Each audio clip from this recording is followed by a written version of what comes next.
রাজবাড়ির নাম হলো নসিপুর রাজবাড়ি। এই রাজবাড়ি অত্যাচারী রাজা দেবী সিংয়ের নসিপুর রাজবাড়ি।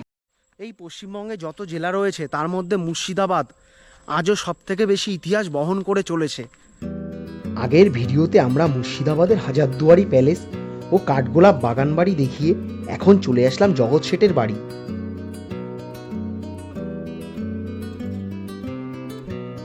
এখন চলে আসলাম জগৎ শেঠ মিউজিয়াম বা জগৎ শেঠের বাড়ির এখানে। এর ভেতরে হলো মিউজিয়াম, এর ভেতরে অনেক রকমের তরবারি, জগৎ শেঠের ব্যবহৃত বিভিন্ন রকমের জিনিসপত্রের বিভিন্ন রকমের পুরনো দিনের তরবারি আছে। তো পেছনে হলো টিকিট কাউন্টার। এই টিকিট কাউন্টার থেকে আপনাদের টিকিট কেটে ঢুকতে হবে। এখানে টিকিট মূল্য 30 টাকা। চলুন ভেতর থেকে ঘুরে আসি। ভেতরে ক্যামেরা নিয়ে প্রবেশ করা যাবে না। জগৎ শেঠ মিউজিয়াম দেখে বাইরে বেরিয়ে আসলাম। জগৎ শেঠের বাড়ি দেখে চলে আসলাম মুর্শিদাবাদের আরেকটি ঐতিহাসিক স্থান নসিপুর রাজবাড়ি, যাকে বলা হয় দ্বিতীয় হাজারদুয়ারি প্যালেস।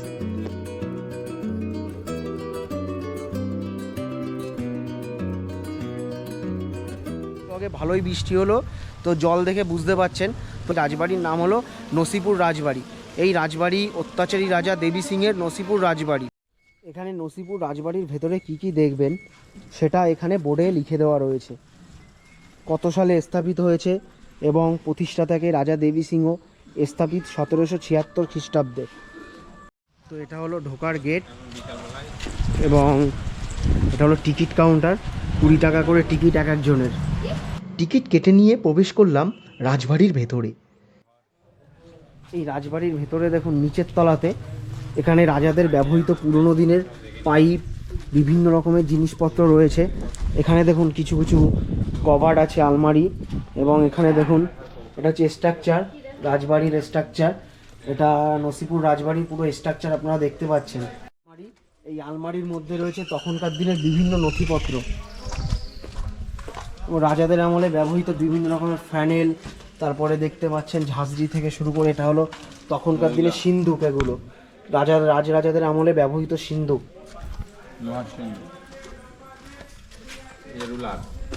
রাজা দেবী সিংহ ছিলেন এই রাজবাড়ির প্রতিষ্ঠাতা। তিনি পানিপথ থেকে এখানে এসেছিলেন। তিনি ছিলেন কর আদায়ে অত্যন্ত কঠোর। প্রজারা সময় মতো কর দিতে না পারলে এই রাজবাড়ির ভেতরে তাদের ফাঁসি দিতেন।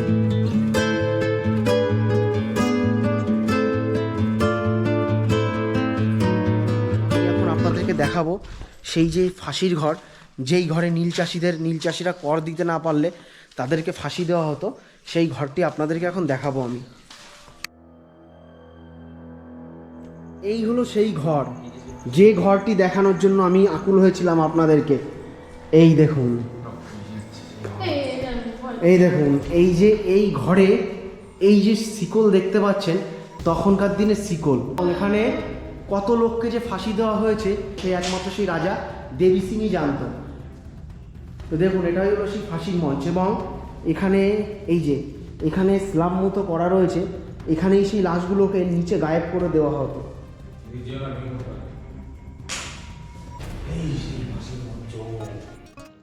এই রাজপ্রাসাদের মধ্যে রয়েছে রামচন্দ্রের একটি মন্দির, যা মুর্শিদাবাদের বৃহত্তম মন্দিরগুলির মধ্যে অন্যতম একটি। রাজবাড়ির কিছু এখানে আপনি যদি রাত্রেবেলা একা একা আসেন তাহলে আপনার ভয় লাগতে বাধ্য, আপনি ভয় পেতে আপনি বাধ্য। এখানে ভয় আপনি পাবেনই। রিপেয়ারিংয়ের কাজ চলছে কিছু, এখানে এখনও রিপেয়ারিংয়ের কাজ স্টার্ট হয়নি, যার জন্য এই সমস্ত পিলার থেকে দেখুন চুন সুরকি সব খুলে খুলে পড়ছে। এবং এর একটা পিলার দেখুন কতটা মোটা পিলার এবং স্ট্রাকচার, এগুলো সব লোহার বিম দিয়ে সব তৈরি করা এই নসিপুর রাজবাড়ি। রাজবাড়ির কিছু অংশ এখনও অক্ষত থাকলেও অনেকটা অংশ ভগ্নস্তূপে পরিণত হয়েছে।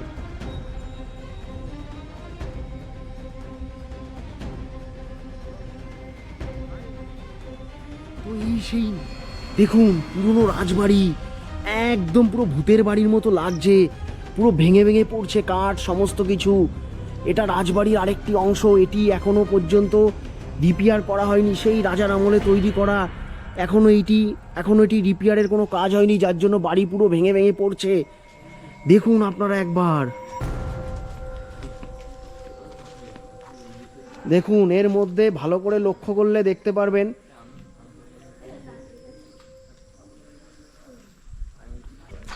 গাটা ছমছম করছে এখানে এসে, আর থাকা যাবে না এখানে। আমার গা পুরো লোম পুরো দেখুন খাড়া হয়ে গেছে, লোম কেমন একটা হাওয়া আসছে, গা হাত পা আমার এখন পুরো ঠান্ডা হয়ে যাচ্ছে, কেন বলতে পারছি না।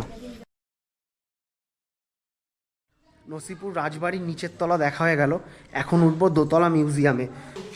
এখান থেকেই দ্বিতীয় তলায় প্রবেশ করার পথ রাজবাড়ির, নসিপুর রাজবাড়ির। উপরে ক্যামেরা অ্যালাউ নেই, তো আপনাদের কিছু দেখাতে পারবো না।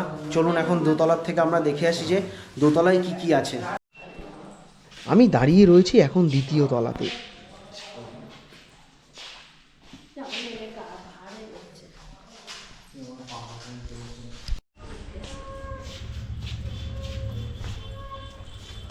রাজবাড়ির দোতলা থেকে, দোতলাতে যে মিউজিয়াম ছিল সেই মিউজিয়াম দেখে বাইরে বেরিয়ে আসলাম। মিউজিয়ামের মধ্যে রয়েছে রাজা দেবী সিংহ, সেই দেবী সিংহর সেই মানে দেবী সিংহের আমলে ব্যবহৃত যে সমস্ত সোফা থেকে শুরু করে, ডাইনিং টেবিল থেকে শুরু করে, বেড, মানে আর কি যে সমস্ত দৈনন্দিন ইউজ করা যে সমস্ত জিনিসপত্র তিনি ব্যবহার করতেন, তরোয়ারি, সমস্ত কিছু ছবি রয়েছে ওই মিউজিয়ামের ভেতরে। তো আপনারা আসলে অবশ্যই দেখে নিতে পারবেন রাজা দেবী সিংহের বিভিন্ন রকমের দৈনন্দিন ব্যবহারের জিনিসপত্র। রাজাদের আমলে ঢোকার রাস্তা ছিল মেইন রোড, যার দু সাইডে দুটো সিংহ, এটিকে বলা হতো সিংহদুয়া, এবং সামনে রয়েছে ফাঁসির মঞ্চ, এখানেও অনেককে ফাঁসি দেওয়া হয়েছে, এটি হলো সেই ফাঁসির মঞ্চ। রাজবাড়ি ঢোকার মুখে রয়েছে সুন্দর একটি ফোয়ারা বা ঝর্ণা, যেটি এখন মেইনটেন্সের অভাবে বন্ধ হয়ে পড়ে আছে।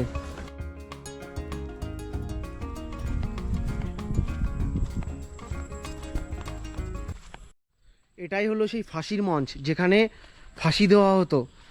তো ওই দেখুন ওটাই হচ্ছে সেই ফাঁসির সেই মানে আর কি রশি, ওখানেই ঝোলানো হতো। এবং এর ভেতরে দেখুন পুরো একদম পুরো কুয়ো, একদম এখন পুরো জলে পরিপূর্ণ এর ভেতরে।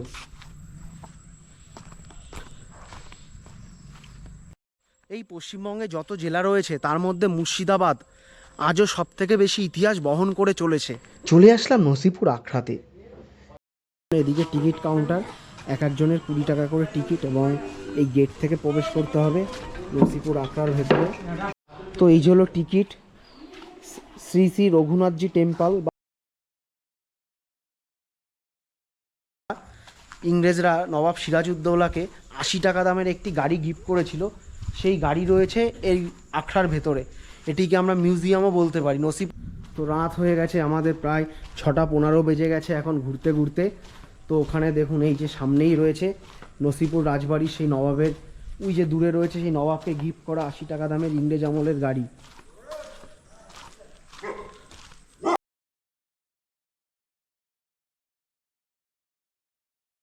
এখানেই রয়েছে সেই 80 টাকা দামের গাড়ি, ইংরেজরা নবাবকে গিফট করেছিল।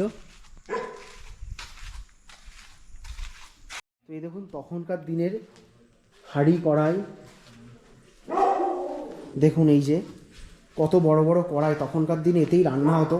এবং এদিকে জিলিপি ভাজার জিলিপির মতো সেই পাত্র। আপনারা মুর্শিদাবাদ এসে এই নসিপুর আখড়া বা শ্রী শ্রী রঘুনাথজি টেম্পল মন্দির আপনারা অবশ্যই ঘুরে দেখবেন, আপনাদের খুবই ভালো লাগবে। এখানকার পরিবেশ খুবই শান্ত পরিবেশ, আপনারা এখানে এসে খুবই নিরিবিলি টাইম সময় কাটাতে পারবেন। তো এটা হলো নসিপুর মিউজিয়ামের ভেতর।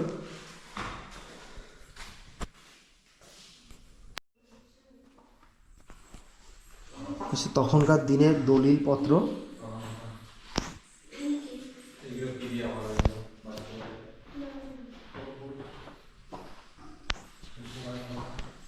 এই দেখুন তখনকার দিনে রাজাদের ব্যবহার করা তরোয়ারি। তো এই যে এখানে অস্ত্রপাতি দেখতে পাচ্ছেন, তখনকার দিনে যুদ্ধের সময় ব্যবহৃত অস্ত্রপাতি, এবং এখানে সুরা পান করার বিভিন্ন বোতলপত্র। তো এটা হলো সেই রূপোর রথ।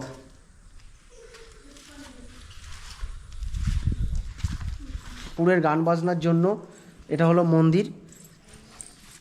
এই মন্দিরটির নাম হলো শ্রী শ্রী রঘুনাথজি। তো এই যে হলো মন্দিরের প্লেস, রঘুনাথজি টেম্পল। তো এখানে গান বাজনা হয়, বক্স দেখেই বুঝতেই পাচ্ছেন। এটা হলো কৃষ্ণ ভগবান শ্রীকৃষ্ণের রাসলীলা। তো দেখুন কত সুন্দর লাগছে দেখতে, তৈরি করা।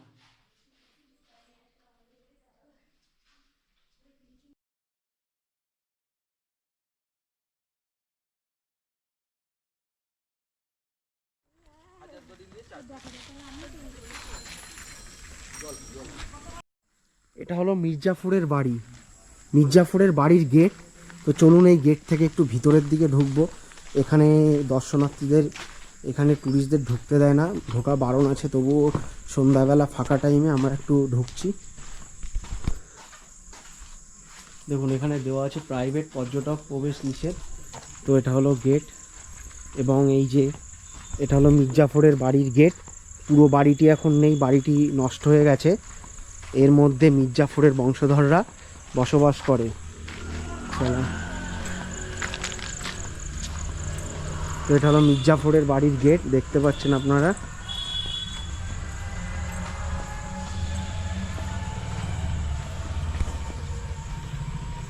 মির্জাফর বলে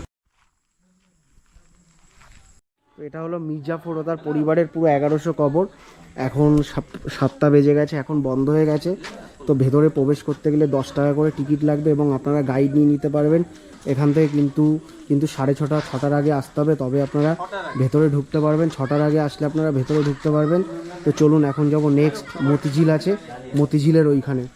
তো এটা হলো পুরো কবরের ভেতরে পুরো 1100 কবর আছে, এবং আপনারা এই কবরের ভিডিও দেখতে চাইলে আমার ডেসক্রিপশনে দেওয়া আমি ভিডিও লিঙ্ক দিয়ে দেবো, সেখান থেকে আপনারা দেখে নিতে পারবেন আজকে এই কবরের ভিডিও।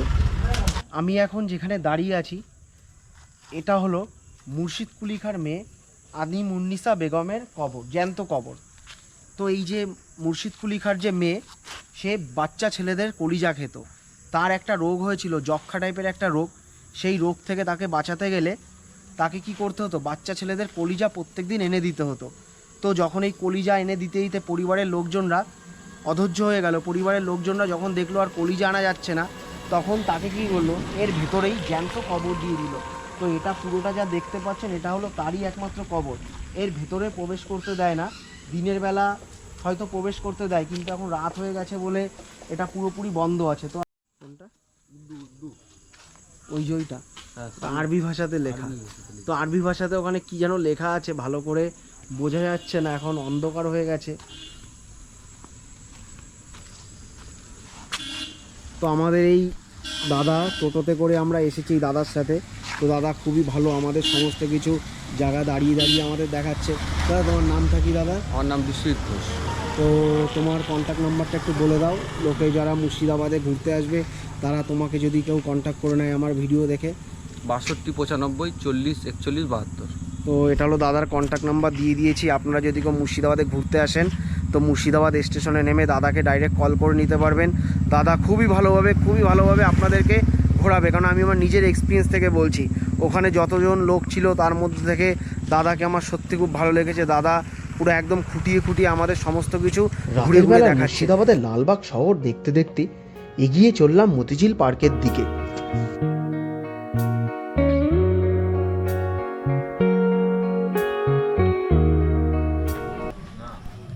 তো এখন দাঁড়িয়ে আছি মুর্শিদাবাদের একটি জনপ্রিয় স্পট, যার নাম হলো মতিঝিল, এবং এটা হলো টিকিট ঘর। এই টিকিট ঘর বন্ধ হয়ে গেছে, মতিঝিল বলে লেখা আছে ওখানে, এবং এটা হলো টিকিট ঘর। মতিঝিল সম্পর্কে কিছু তথ্য দিয়ে দেওয়া আছে। আমাদের অটোদাদা বলেছিল মতিঝিল 8টা পর্যন্ত খোলা থাকে, কিন্তু 7টার মধ্যে টিকিট কাউন্টার বন্ধ হয়ে গেছে, যার জন্য আমরা ঢুকতে পারলাম না। এই মতিঝিলে প্রবেশ করার এন্ট্রি ফি হলো 30 টাকা, এবং মতিঝিলের বাইরে রয়েছে বিভিন্ন দোকানপাট, এবং এখানে খাওয়ার জন্য মতিঝিলের আশেপাশে অনেক রকমের হোটেল রেস্টুরেন্ট পেয়ে যাবেন। তো এই হলো একটি হোটেল রেস্টুরেন্ট, দেখুন মতিঝিল হোটেল অ্যান্ড রেস্টুরেন্ট এটি।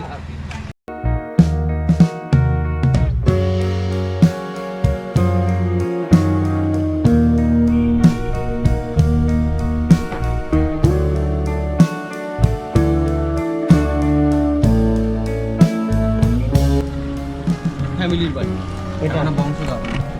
ঠিক আছে, নবাবের বংশধরদের বাড়ি সিরাজউদ্দৌলা।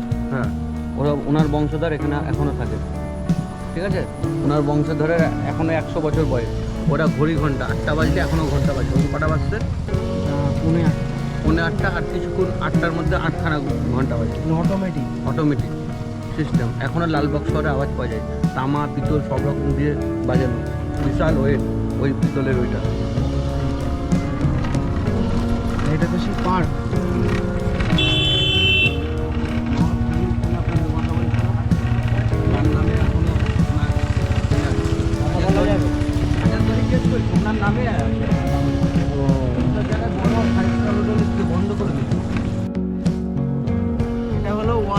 স্টিল প্যালেস নতুন করে রং করেছে।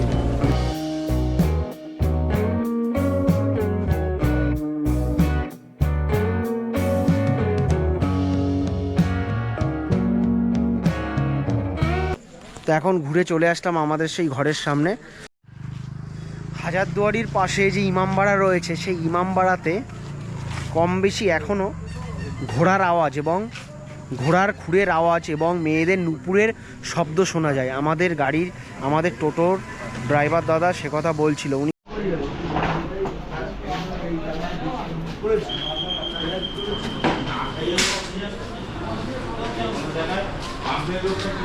তো এই হলো হোটেল গুলমোহরের রাত্রেবেলার ভিউ, খুবই সুন্দর মোটামুটি। এবং এখানে রুম ঘর আছে। এই যে আমি এই রুম ঘরের মধ্যেই ছিলাম। ওদিকে খাওয়া দাওয়া চালু হয়ে গেছে। আজকে খাওয়ার মধ্যে আছে চিকেন কষা, ডাল, ব্যাট পাঁপড় ভাজা, মিষ্টি, চাটনি, পাঁপড়। তো ওদিকে খাওয়া দাওয়া চলছে। এখন আমি খেতে যাব, আমার খুবই খিদে পেয়েছে। সকালবেলা খাওয়া দাওয়া করেছি, দুপুরবেলা ঘুরতে যাওয়ার কারণে খাওয়ার সময় পাইনি। তো এখানে আজকে রাত্রেবেলায় সবার খাওয়া দাওয়া চলছে। এই আজকে রাত্রেবেলা লাস্ট খাওয়া দাওয়া সব।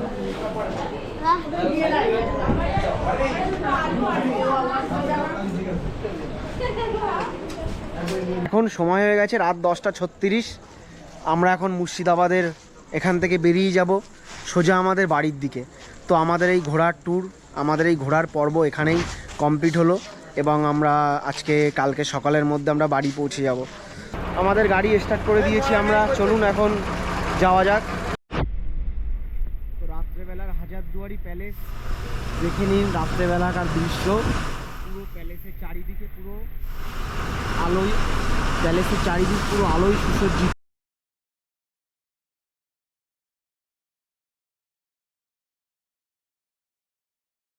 তো এটা হলো মুর্শিদাবাদ রেলওয়ে স্টেশন। তো এখন সময় হয়েছে রাত 11:15। আমরা প্রায় 45-50 মিনিট বাস জার্নি করে এখন চলে আসলাম একটি পেট্রোল পাম্পে। এখানে আমাদের গাড়িতে একটু তেল ভরা হবে, যার জন্য পাম্পে এখানে গাড়ি দাঁড় করিয়েছি। গাড়িতে 3000 টাকার পেট্রোল